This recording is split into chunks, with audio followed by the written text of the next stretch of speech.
நீங்க இந்த காலகட்டத்துல அந்த 48 நாள் அவளுக்காக விரதம் இருந்து, அவள முழுப்பால் அவள் பாதம் சரணாகதி ஆயிருங்க. என்ன பிரச்சனை வந்தாலும் பார்த்துக்கலாம். வராஹி கும்புறோம் எத பத்தியும் பயப்பட வேண்டாம். தூக்கி வீசிட்டு போயிட்டே இருக்கலாம். நிச்சயமா. இப்ப வாராகி அம்மன் பக்தர்களுக்கு ஒரு இனிப்பான ஒரு செய்தி வந்து இன்னும் கொஞ்ச இது நாள்ல யாருமே சொல்லல இல்லையா? இது எஸ். யாருமே இது நான் இன்னும் எத்தனையோ சேனல் நான் போய் பேசியிருக்கேன். இத பத்தி பேசல. இன்னைக்கு அது பேசணும்னு ஒரு இது இருக்கு. நான் இத பொதுவா நம்ம வெளியில இது பண்ணிக்கிட்டது இல்ல. சரி இன்னைக்கு நம்ம இந்த வராகி டிவி மூலியமா பக்தர்களுக்கு கொண்டு சேர்ப்போம். இந்த நாள்ல ஒரு விஷயத்த 48 நாள் அந்த அம்மா காலடியில சரணாகதி ஆயிருங்க. யார் நெனச்சாலும் உங்கள வீழ்த்த முடியாது. உங்களோட வாழ்க்கை அடுத்த கட்டத்துல தான் இருக்கும். அடுத்த வருஷம் நம்ம இத பத்தி இன்னும் சிறப்பா பேசுவோம். கண்டிப்பா சார். ம். ரொம்ப மகிழ்ச்சியா இருந்தது.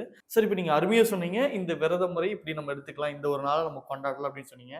இது எங்க ஆரம்பிச்சு, எங்க முடிக்கலான்ற ஒரு கேள்வி வருது இல்லையா? அத பத்தி பேசலாமா?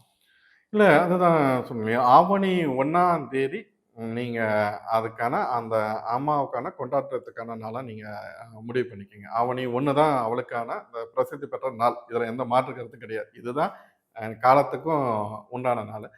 ஏன் அப்டின்னா, அந்த உழவு தொழிலினை சார்ந்ததா நான் அந்த ஒரு விஷயத்த நான் சொல்றேன். அதுக்கும் ஒரு ஒரு சில சிறப்புகள் இருக்கு. அது ஒரு சில சித்தருக்கும், அந்த அம்மாவுக்குமான ஒரு கனெக்ஷன் இருக்கு. அதனால அந்த விஷயத்த சொல்றேன். இப்போ இப்போ இத நீங்க சொல்லிட்டீங்க.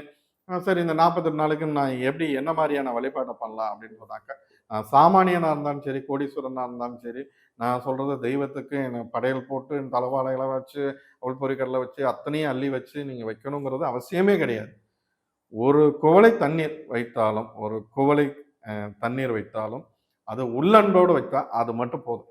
இது மட்டும் பண்ணாவே போதும்ன்னு சொல்றவன் நானு. எனக்கு நான் பால் குடுக்கணும், மோர் வைக்கணும், அ படையல்ல மாதுளை வைக்கணும். அந்த இது எதுவுமே தேவையில்ல. உங்களோட உள்ளன்போட இப்போ சரி ஒரு குடிசையில இருக்கவன் அவனால என்ன பண்ண முடியும்?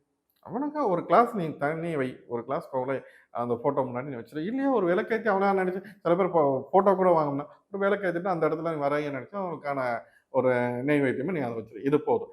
சரி மத்தவங்க எனக்கு நான் சிறப்பா பண்ணணும். எனக்கு நான் அந்த ஒரு எண்ணம் இருக்கும் அப்படிங்கிற மாரி இருக்கு.